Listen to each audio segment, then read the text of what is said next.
Tarde, a ver, ya se acerca cada vez la época electoral, las elecciones son este 5 de octubre y por estas épocas abundan las obras. Muchas obras, ¿no? Los alcaldes se ponen agilitos a ejecutar, a romper las veredas, a tratar de dejar sus famosos legados. Estamos ya con Diego Pajares para que nos cuente qué sucede con este fenómeno. Diego, buenas tardes ante todo. ¿Cómo estás, Omar? ¿Qué tal? Muy buenas tardes a ti, a todos nuestros oyentes, los amigos de RPP Noticias. Continuamos con nuestra cobertura El Poder en tus Manos. Estamos a ya algunos meses de las elecciones regionales y municipales, y no solamente en Lima va a ser esto, va a ser en todo el Perú, en todas las regiones, gobernadores regionales, alcaldías provinciales, alcaldías distritales, en todo el Perú vamos a acudir a las urnas, y en todo el Perú también, sobre todo en las principales ciudades, los peruanos acudimos en estas épocas del año, y sobre todo del año electoral, a pistas rotas, ¿no? Obras a medio acero que se van apurando antes de que acabe el mandato de algún alcalde que de repente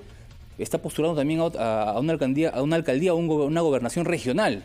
Entonces le interesa mucho terminar la obra actual. Pero esto genera un malestar, un caos en el tráfico, en la gente, ¿no es cierto? Que ve el ornato, ve sus calles rotas, ¿no? Que al fin y al cabo son obras, pero generan un desconcierto porque todas se juntan en estas épocas del año, hacia finales de año o en año electoral, cuando van a terminar los mandatos. Entonces, ¿esto a qué se debe? A una mala ejecución del gasto público, ¿no? del presupuesto que tienen, a una intención política tal vez. Hemos consultado con expertos, vamos a escuchar a Alonso Villarán, él es profesor de ética de la Universidad del Pacífico, también a otra especialista en gestión pública, pero antes, a Carla Gaviño. Pero claro. Dime, Marco. No, antes, efectivamente, ¿no? Tiene que ver en general ya con una mala planificación, ¿verdad? Hay una mala planificación y coordinación también entre municipios, gobiernos regionales, gobiernos provinciales. Tiene que ver mucho con eso. Tiene que ver mucho con eso, con la falta de ejecución de obras, del presupuesto de obras públicas, pero también hay un lado político, que vamos a analizar también en esta secuencia, porque muchos alcaldes quieren dejar un legado, ¿no? Y no es un legado simplemente de quiero dejar mi obra para que me recuerden, sino también que se inhiben de hacerlo por temor a ser investigados. Pero ¿qué te parece si escuchamos a los expertos? Vamos a escuchar primero a Alonso Villarán, profesor de ética de la Universidad del Pacífico, acerca de por qué o qué causan las obras públicas de último minuto realizadas en año electoral.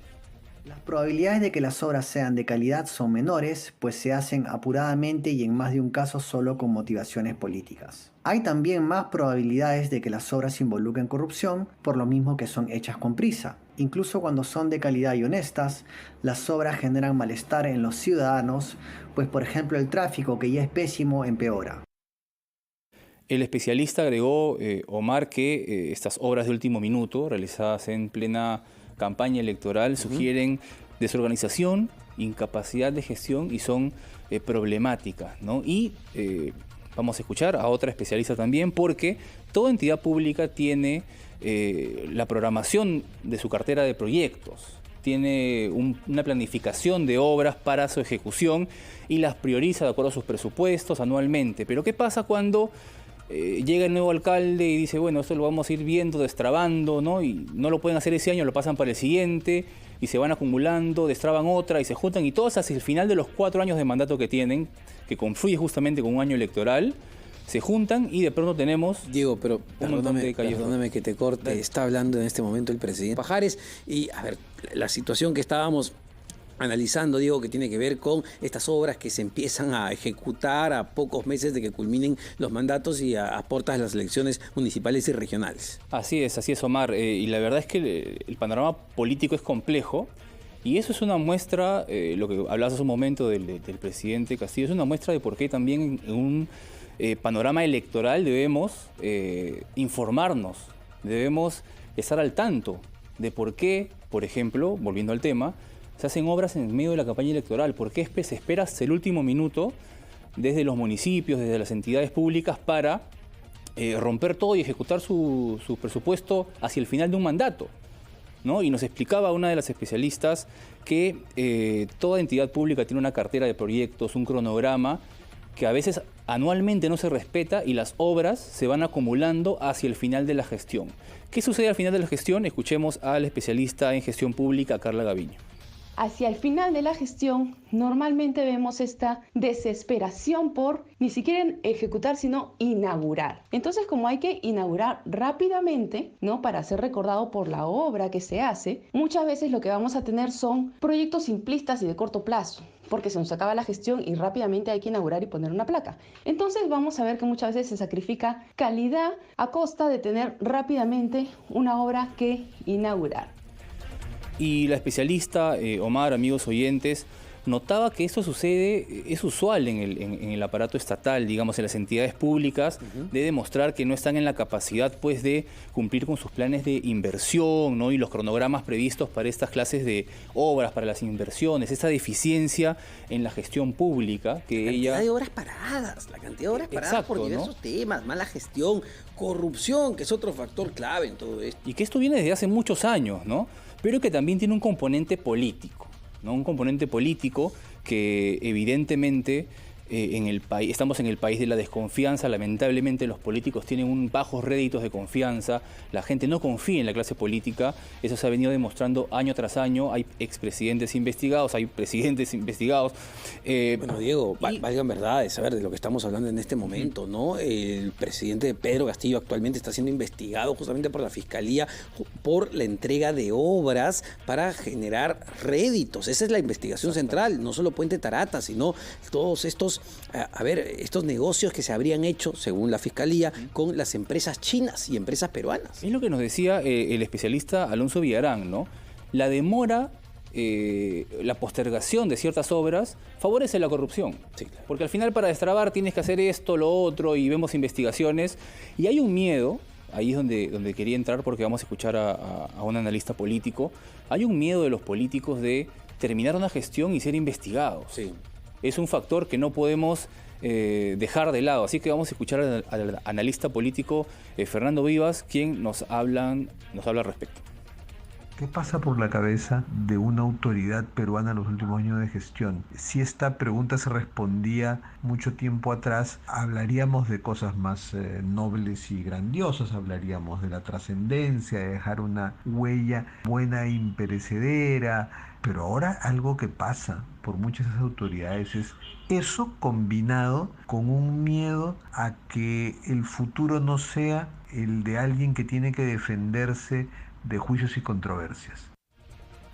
Entonces, los políticos, Omar, estimados oyentes, tienen que estar conscientes, pues, de que, mira, como nos decía Fernando Vivas, hace muchos años atrás los políticos pensaban en la trascendencia, ¿no?, en ensalzar su nombre, el de su familia, el de su partido político. Hoy en día piensan en no ser investigados, en ser enjuiciados después de su mandato. Y esto es básicamente por la corrupción. Y pasa por una reforma del sistema político, de los partidos políticos que vemos que se pelean para ser secretarios generales en algún partido, que sacan leyes para ampliar la inscripción de candidatos en las elecciones regionales, contra la opinión de los organismos electorales. Entonces es muy difícil que los políticos hoy en día piensen en la trascendencia y no en evitar ser, sentenciados o investigados más adelante. Ahora, Diego, efectivamente, ¿no? Pero dado que mencionas el tema de la inversión pública, que es importantísimo, inversión privada e inversión pública son grandes motores que permiten el crecimiento y el desarrollo de un país, porque cuando hablamos de obras hablamos de puentes, colegios, postas que impactan directamente en cómo vive la ciudadanía. Entonces, cuando vemos que la inversión pública no se ejecuta por corrupción, por mala gestión, realmente uno dice, ¿dónde estamos? ¿Y qué está pasando? Y te suelto un dato que arrojaba el diario Gestión el 1 de junio, hace poquísimos días. El 80% de la inversión pública que administra el gobierno de Castillo, es decir, los ministerios, 80% está sin ejecutarse. Habiendo pasado 5 meses ya de gestión, 80% de la plata sin ejecutarse. Esto es casi 20.000 millones de soles que está ahí. Es que los gobiernos locales, Omar, son un reflejo, pues, del gobierno sí. Central. O sea, lo que está ocurriendo no es una cosa en Lima, no es que los limeños, le rompieron su calle, no. No. Estamos hablando de ciudades importantes en todo el Perú. O sea, no es algo centralista. La falta de ejecución, que además es una falta de ejecución de obras públicas, de presupuesto, que finalmente se apura hacia el final de un mandato, ¿no? Y se traduce en que las obras, por hacerlas rápido, no terminan siendo de buena calidad. Encima generan malestar en los peruanos. O claro, o si nos ponemos a pensar, ¿a quién ponemos en el ministerio que más presupuesto tiene para ejecutar obras, que es el Ministerio de Transportes y Comunicaciones, por 7 meses, 4 gabinetes?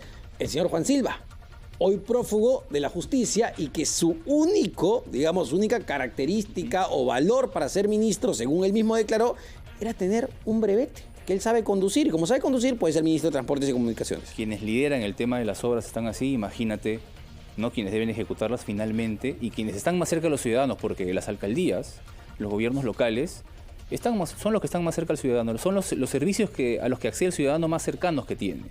Entonces es un tema para pensar de cara a las próximas elecciones regionales y municipales, ¿no? Ver antecedentes de candidatos. Tenemos en nuestra página web rpp.p el observatorio de candidatos por regiones, también de Lima, de regiones. ¿Cuántas veces han cambiado de partido? Porque el tema de la fragilidad de los partidos es importante. Sí, claro. ¿No? Si llegas al gobierno local, sí, y cambias de partido, es la base. No tienes apoyo de tus regidores, no puedes ejecutar todo. Todo está hilado, todo está unido y hay que ser atentos y votar informados. Esa es la palabra, ¿no? Informarse, por favor, señor, señora, antes de votar, y también ver pues cuál es el menú que nos ofrecen los partidos políticos. Muchísimas gracias, Diego, por toda la información. Diego Pajares, 1:46. Vamos rápidamente a escuchar a los anunciantes. Venimos con más aquí en RPP. El poder en tus manos. Elecciones regionales y municipales 2022.